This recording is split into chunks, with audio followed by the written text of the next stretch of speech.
Assalamualaikum warahmatullahi wabarakatuh. Perkenankan kami dari kelompok 9 ingin mempresentasikan materi kami yang berjudul Konsep Penilaian Investasi, Mata Kuliah Manajemen Keuangan, dosen pengampu Ibu Sunarsih SEMSI.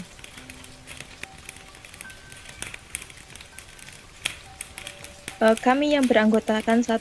Rifa Isnaini Nurzain, NIM 23, 2. Nisaul Ussolihah, NIM 30, 3. Nada Tauhida Zaharani, NIM 32.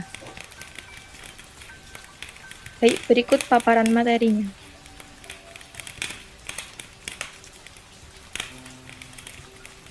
Pengertian investasi. Investasi adalah penanaman dana pada suatu aktiva. Dalam hal investasi, aktiva sering dihubungkan dengan capital budgeting atau CP. Capital budgeting merupakan keseluruhan proses menganalisis proyek untuk menentukan apakah suatu proyek dapat masuk dalam anggaran modal atau tidak. Proses ini sangat penting bagi keberhasilan atau kegagalan perusahaan. Perusahaan memutuskan untuk melakukan investasi saat ini dengan harapan akan mendapatkan keuntungan yang cukup di masa datang. Sebagai contoh, investasi pada perlengkapan sistem distribusi, bangunan, sarana produksi yang lebih baik, penelitian, dan pengembangan produk baru yang kesemuanya itu sangat menentukan dan mempengaruhi keberhasilan di masa datang.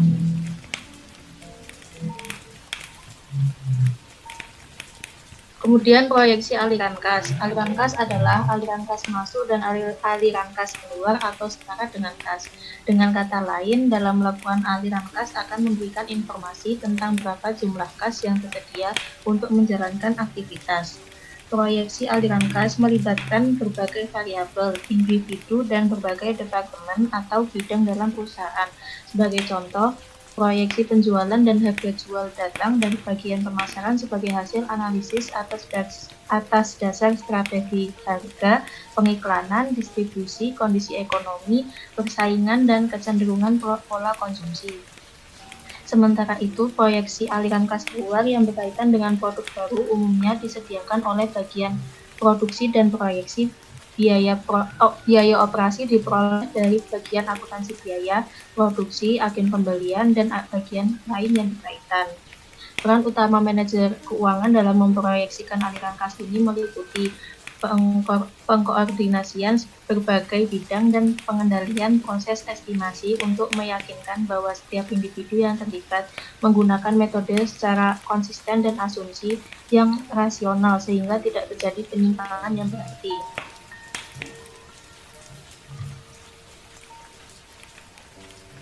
Metode penilaian investasi. Terdapat 8 metode yang biasanya digunakan untuk mengevaluasi investasi, yakni yang pertama, average rate of return, yang kedua, payback period, yang ketiga, discount payback, yang keempat, net present value atau NPV, yang kelima, internal rate of return, yang keenam, modified internal rate of return, dan yang ketujuh, profitability index. Yang pertama, average of return. Metode ini hanya menentukan berapa return rata-rata dari suatu investasi tanpa memperhatikan timing kapan cash flow tersebut diperoleh. Metode ini hanya didasarkan atas laba akuntansi dibagi dengan investasi. Berikut rumus ARR, sama dengan rata-rata pendapatan bersih dari investasi dibagi rata-rata biaya investasi. Contoh soal, perusahaan PT Aringgas mendapatkan sebuah proyek yang memerlukan initial investment atau biaya investasi sebesar 500 juta. Proyek ini dapat menghasilkan cash inflow atau arus kas masuk sebesar 100 juta per tahun dengan usia ekonomi 10 tahun tanpa nilai residu. Berapakah accounting rate of return proyek tersebut? Diketahui, biaya investasi sebesar 500 juta. Usia ekonomi 10 tahun, cash inflow per tahun sebesar 100 juta, depresiasi per tahun sebesar 50 juta, yang didapatkan dari 500 juta dibagi 10 tahun. Penyelesaiannya yaitu ARR sama dengan pendapatan investasi dibagi biaya investasi. Sama dengan 100 juta dikurangi 50 juta dibagi 500 juta sama dengan 50 juta dibagi 500 juta, hasilnya 0,1 atau 10%. Jadi tingkat pengembalian akuntansi atau accounting rate of return pada proyek tersebut adalah 10%. Kemudian yang kedua, payback period. Payback period adalah sebuah metode untuk mengetahui kapan waktu kembalinya dana investasi yang telah dikeluarkan. Payback period mengukur lamanya dana investasi yang dikeluarkan perusahaan akan kembali seluruhnya seperti awal mula. Rumusnya ada dua. Yang pertama, jika jumlah aliran kas per tahun berbeda, payback period sama dengan N plus A minus B per C minus B dikali 1 tahun. Keterangannya, N sama dengan tahun terakhir jumlah arus kas belum bisa menutupi modal investasi awal. A sama dengan jumlah investasi awal, B sama dengan jumlah kumulatif arus kas pada tahun ke N, C jumlah kumulatif arus kas pada tahun ke N plus 1. Dan rumus yang kedua, jika jumlah aliran kas per tahun sama, yaitu payback period sama dengan investasi awal per arus kas dikali 1 tahun. Keterangannya, periode pengembalian lebih cepat, yaitu layak. Jika periode pengembalian lebih lama, tidak layak. Dan jika susulan proyek investasi lebih dari 1, maka periode pengembalian yang lebih cepat yang dipilih. Contoh soalnya yang pertama, contoh kasus arus kas setiap tahun jumlahnya berbeda. PT Belajar sukses berinvestasi sebesar $100.000 pada aktiva tetap dengan arus kas sebagai berikut. Tahun pertama arus kas dan arus kas kumulatifnya $50.000. Tahun kedua arus kas $40.000, arus kas kumulatif $90.000. Tahun ketiga arus kas $30.000, arus kas kumulatif $120.000. Dan tahun keempat arus kas $20.000 dan arus kas kumulatif $140.000. Diperoleh N sama dengan 2, A sama dengan $100.000, B sama dengan $90.000 dan yang C $120.000. Maka payback periodnya adalah N sama dengan A minus B per C minus B dikali 1 tahun sama dengan 2 plus $100.000 min $90.000 dibagi $120.000 min $90.000 dikali 1 tahun sama dengan 2 plus $10.000 dibagi $30.000 dikali 1 tahun. Hasilnya sama dengan 2/3 tahun. Jadi payback periodnya adalah 2/3 tahun atau 2 tahun 4 bulan. Maka modal yang dihabiskan $100.000 bisa kembali dalam jangka waktu 2 tahun 4 bulan. Yang kedua, contoh kasus arus kas setiap tahun jumlahnya sama. PT Maju Belajar melakukan investasi sebesar $45.000. Jumlah arus kas per tahun adalah $22.500. Maka payback periodnya adalah sama dengan investasi awal per arus kas dikali 1 tahun sama dengan $45.000 dibagi $22.500 dikali 1 tahun, hasilnya 2 tahun. Maka jadi payback periodnya adalah 2 tahun, maka modal yang dihabiskan $45.000 bisa kembali dalam jangka waktu 2 tahun.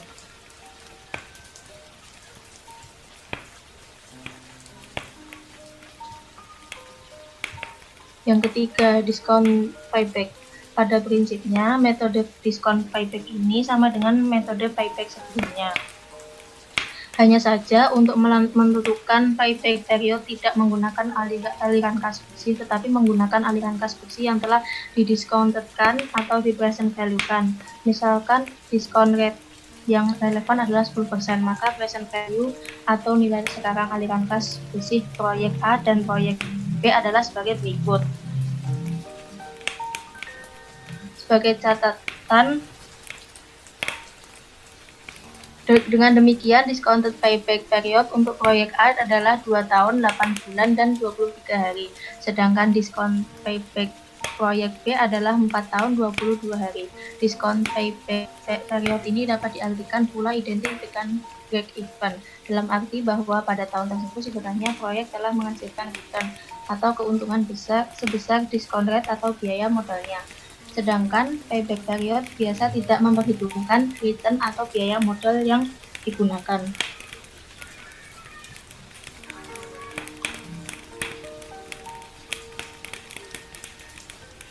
Kemudian yang keempat yaitu Net Present Value atau NPV. Net Present Value atau NPV adalah selisih antara nilai sekarang dari arus kas yang akan masuk dengan nilai sekarang dari arus kas yang akan keluar pada periode waktu tertentu.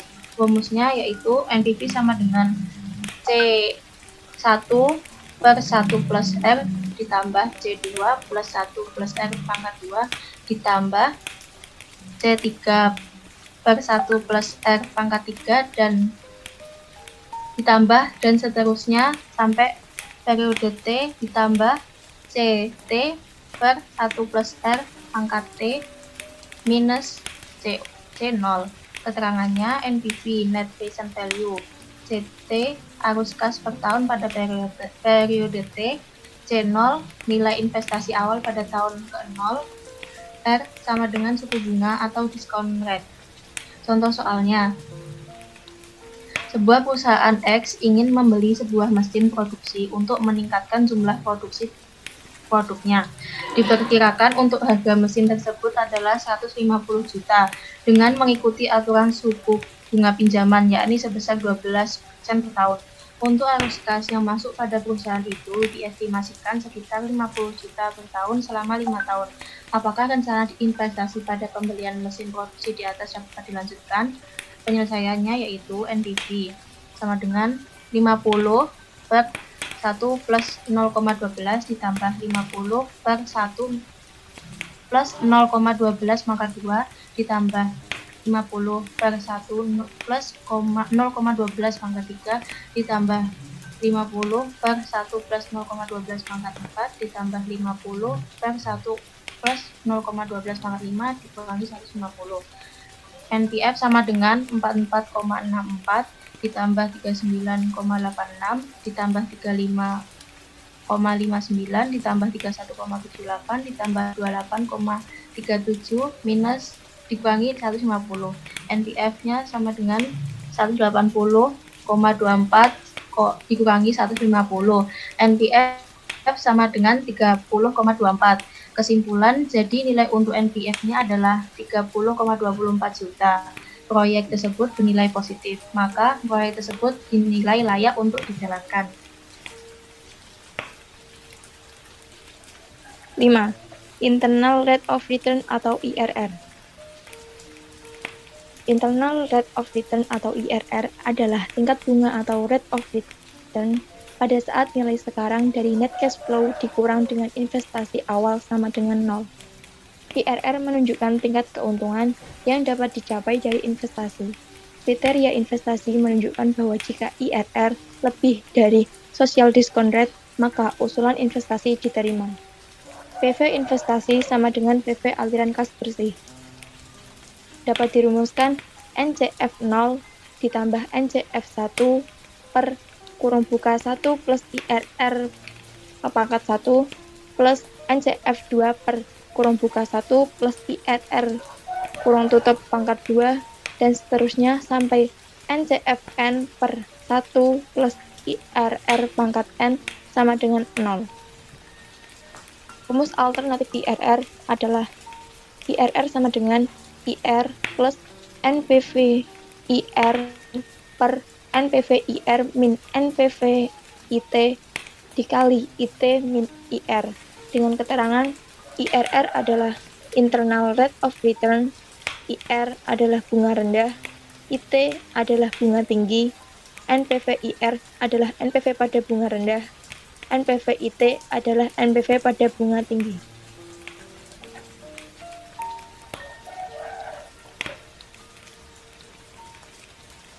Berikut tabel discount rate.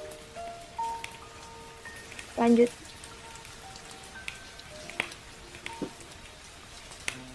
Contoh soal IRR. Sebuah perusahaan mempertimbangkan usulan proyek investasi dengan besar 150 juta rupiah. Umur proyek tersebut diperkirakan 5 tahun tanpa nilai sisa. Arus kas yang dihasilkan pada tahun pertama senilai 60 juta rupiah, tahun kedua senilai 50 juta rupiah, tahun ketiga 40 juta rupiah, tahun keempat 35 juta rupiah, tahun kelima 28 juta rupiah. Diasumsikan RRR adalah 10%. Penyelesaian dicoba dengan faktor diskonto 10%. Tahun pertama arus kas yaitu 60 juta rupiah dikali 0,9090 sama dengan 54.540.000. Tahun kedua arus kas sebesar 50 juta rupiah dikali 0,8264 sama dengan 41.320.000. Tahun ketiga arus kas sebesar 40 juta rupiah dikali 0,7513 sama dengan 30 juta 52.000. Tahun keempat arus kas sebesar 35 juta rupiah dikali 0,6830 sama dengan 23.905.500. Tahun kelima arus kas sebesar 28 juta dikali 0,6209 sama dengan 17.385.200 rupiah. Total PV sama dengan 167.202.200 rupiah. Investasi awal sebesar 150 juta rupiah. NPV sama dengan 17.202.200 rupiah. Kemudian dicoba dengan faktor diskonto 16%. Tahun pertama arus kas sebesar 60 juta rupiah dikali 0,8621 sama dengan 51.726.000. Tahun kedua arus kas sebesar 50 juta rupiah dikali 0,7432 sama dengan 30.160.000 rupiah. Tahun ketiga arus kas 40 juta rupiah dikali 0,6417 sama dengan Rp 25.668.000. Tahun keempat arus kas sebesar 35 juta rupiah dikali 0,5523 sama dengan 19.330.500. Tahun kelima arus kas sebesar 28 juta rupiah dikali 0,419 sama dengan 17.973.200 rupiah. Total PV sama dengan 100.131.700 rupiah. Investasi awal sebesar 150 juta, sehingga NPV sama dengan minus 49.868.300 rupiah. Perhitungan interpolasi dengan selisih bunga 10%, maka selisih PV 167.200.200 rupiah. Selisih PV dengan investasi awalnya 167.202.200 rupiah. Kemudian selisih bunga 16%, selisih PV-nya 100.131.700 rupiah, dan selisih PV dengan investasi awal yaitu sebesar 150 juta ribu. Selisih bunga dengan bunga 6%, selisih PV-nya 67.070.500 dan selisih PV dengan investasi awal sebesar 17.202.200 rupiah.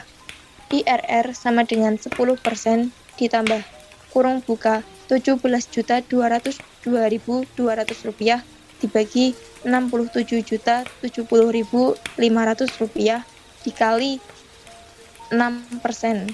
IRR sama dengan 11,5388%. Kesimpulannya, proyek investasi tersebut bisa diterima karena IRR lebih besar dari 10%.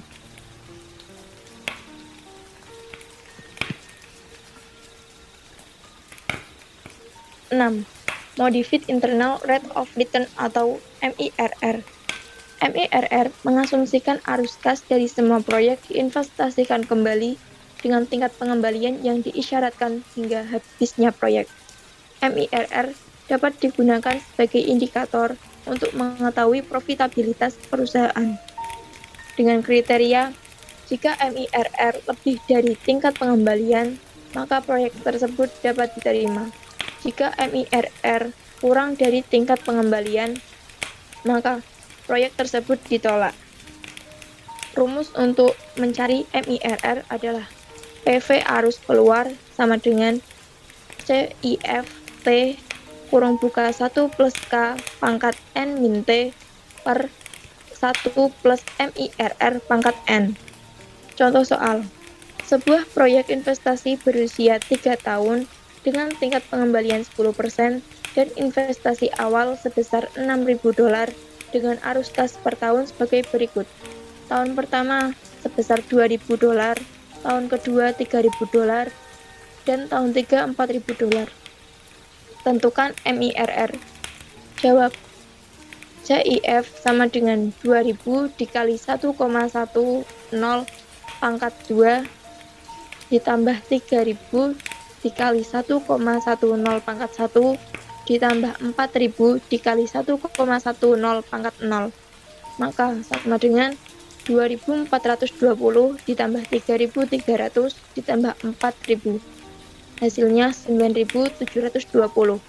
Berdasarkan rumusan MIRR, 6000 sama dengan 9720 per 1 plus MIRR pangkat 3, kemudian pindah ruas, sehingga 1 plus MIRR pangkat 3 sama dengan 9720 per 6000. 1 plus MIRR pangkat 3 sama dengan 1,62. 1 plus MIRR sama dengan akar pangkat 3 dari 1,62. 1 plus MIRR sama dengan 1,1745.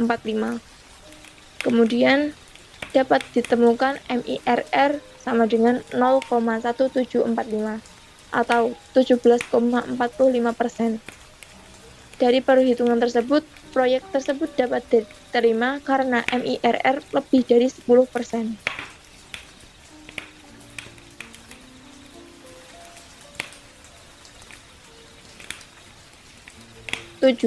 Profitability Index atau PI atau bisa disebut juga Benefit Cost Ratio atau BCR. Profitability Index menunjukkan perbandingan antara nilai sekarang penerimaan kas bersih di masa yang akan datang dengan nilai sekarang biaya investasi. Kriteria Profitability Index lebih besar dari 1, maka NPV bernilai positif atau layak diterima. Jika Profitability Index kurang dari 1, maka NPV bernilai negatif atau tidak layak ditolak. Dapat dirumuskan PI sama dengan CF per 1 plus I dibagi investasi awal atau PV sama dengan PV dibagi investasi awal. Contoh soal.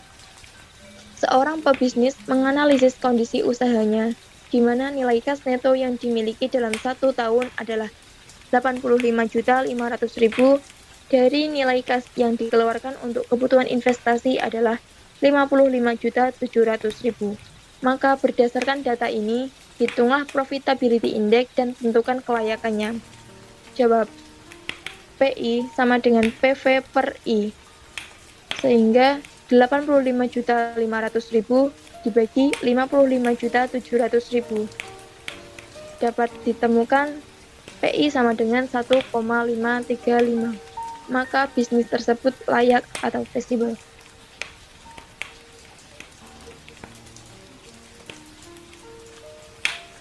Investasi dengan usia ekonomis berbeda. Metode lain untuk mengevaluasi investasi aktiva tetap yaitu 1. Replacement chain approach. Metode ini mencoba mencari periode waktu yang sama untuk kedua investasi itu dengan asumsi bahwa aliran kasnya akan konstan. 2. Equivalent annual annuity approach. Metode ini pada prinsipnya hanya membandingkan annual equity equivalent dari kedua alternatif investasi. Jadi, pertama dicari equivalent annual annuity atau IEE masing-masing investasi, kemudian kita memilih investasi yang memberikan equivalent annual annuity yang lebih besar. Metode ini juga dapat digunakan dalam kasus capital rationing atau keterbatasan modal.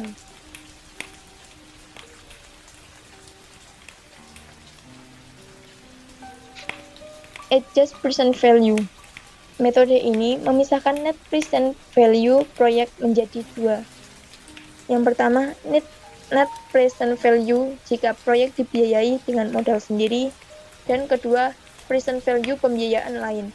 Metode ini bisa dipakai sebagai alternatif dari metode biaya modal rata-rata tertimbang. Dapat dirumuskan APV sama dengan AT per 1 plus R pangkat T plus PV pembiayaan lain. Metode ini dapat digunakan apabila A. Penggunaan utang untuk pembiayaan investasi dapat diidentifikasikan secara jelas. B. Proyek dibiayai dengan kombinasi utang dan modal sendiri yang berbeda dengan kombinasi utang modal sendiri yang biasa dipergunakan perusahaan. C. Penggunaan kombinasi utang dan modal sendiri pada suatu proyek tidak mempengaruhi kombinasi utang dan modal sendiri yang optimal.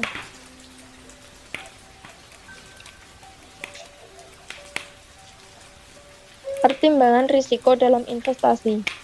Dalam mengevaluasi kelayakan investasi, net cash flow yang digunakan adalah aliran kas bersih yang diproyeksikan. Proyeksi aliran kas dipengaruhi oleh 1. Estimasi penjualan ditentukan oleh elastisitas permintaan, strategi pemasaran, dan persaingan dalam industri. 2. Estimasi biaya produksi ditentukan oleh teknologi yang digunakan sangat berpengaruh pada produktivitas dan efisiensi. 3. Estimasi biaya lain-lain. Semakin tinggi hambatan untuk masuk dan keluar industri, maka potensial profitnya semakin besar. Begitu juga sebaliknya. Hambatan keluar dan masuk industri timbul karena natural resource requirement, technological requirement, competence requirement, capital requirement, policy requirement, ataupun karena natural monopoly. Untuk mempertimbangkan faktor risiko dalam mengevaluasi investasi, ada dua alternatif yang dapat dilakukan. Yang pertama, analisis sensitivitas yang dapat dirumuskan NPV sama dengan NCFT kurung buka K kurung tutup per 1 plus R pangkat T min A0. 2. Dengan cara memasukkan unsur risiko ke dalam discount rate atau risk adjust discount rate yang dapat dirumuskan NPV sama dengan NCFT per 1 plus RADR pangkat T min A0. Yang selanjutnya adalah multiple internal rate of return. Multiple internal rate of return adalah aliran arus kas dari perubahan proyek yang masuk lebih dari satu kali, yang kemudian hasilnya diperoleh beberapa IRR. Seperti contoh di dalam gambar, dengan pola aliran kas seperti tersebut, maka apabila diselesaikan akan diperoleh dua internal rate of return, yaitu 25% dan 400%. Pada saat diskon rate sebesar 0%, maka besarnya net present value adalah negatif 1.600. Net present value akan sama dengan 0 pada saat diskon rate mencapai 25%. Kemudian, net present value akan positif semakin besar apabila diskon rate meningkat hingga 100%. Dan akhirnya mulai menurun sampai pada diskon rate mencapai 400%, dan net present value-nya adalah mencapai 0 kembali.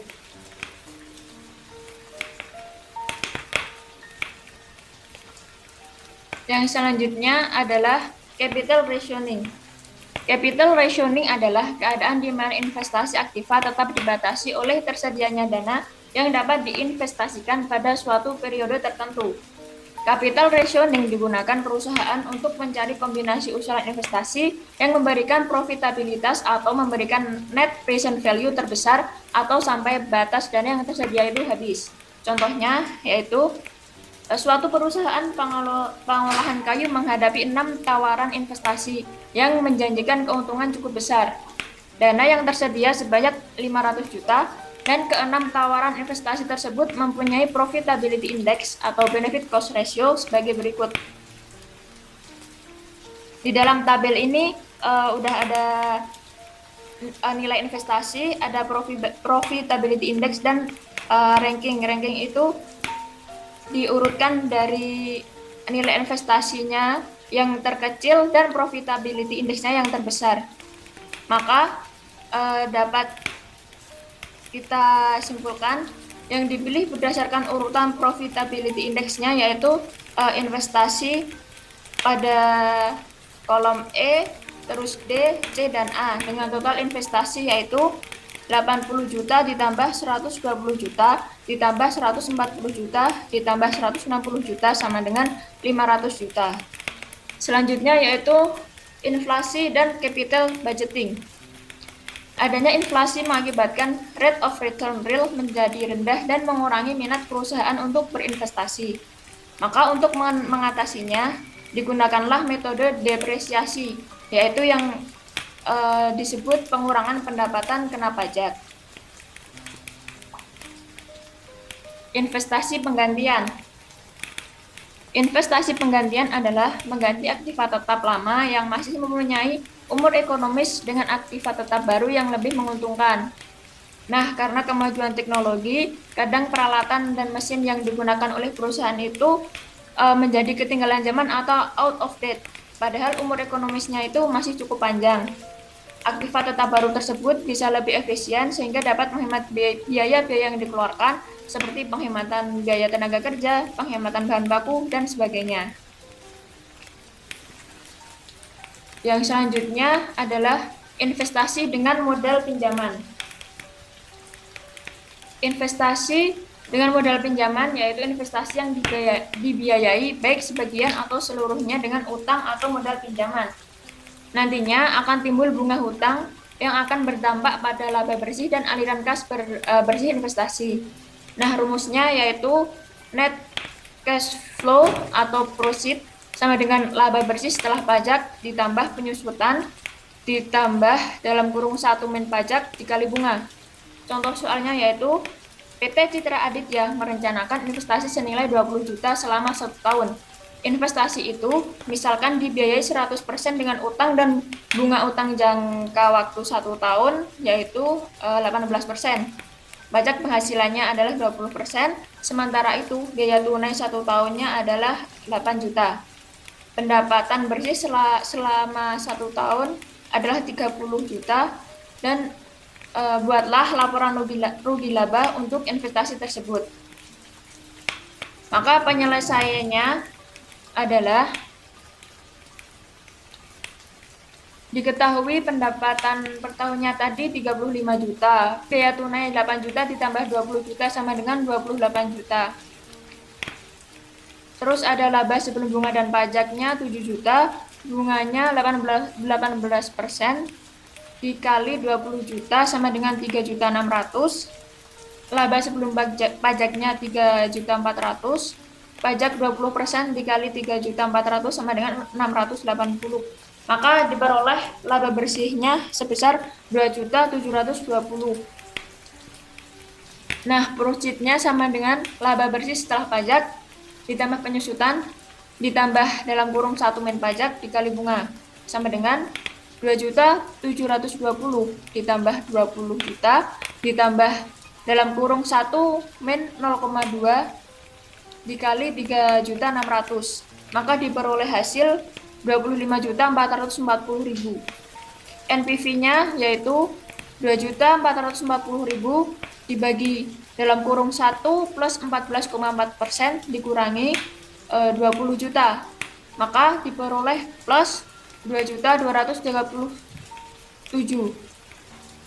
PV keuntungannya yaitu 2.720.000 dibagi 1 plus 14,4% sama dengan 2.237.000. yang selanjutnya yaitu optimal capital budgeting adalah sejumlah investasi yang memaksimumkan nilai perusahaan. Dalam investasi jangka panjang yang menyangkut pengeluaran besar dan manfaat jangka panjang, maka diperlukan perencanaan matang untuk memperkecil risiko kegagalan. Nah, capital budgeting yang optimal akan memaksimumkan nilai sekarang perusahaan. Sekian presentasi dari kami mengenai konsep penilaian investasi. Atas banyak kekurangannya kami mohon maaf. Wassalamualaikum warahmatullahi wabarakatuh.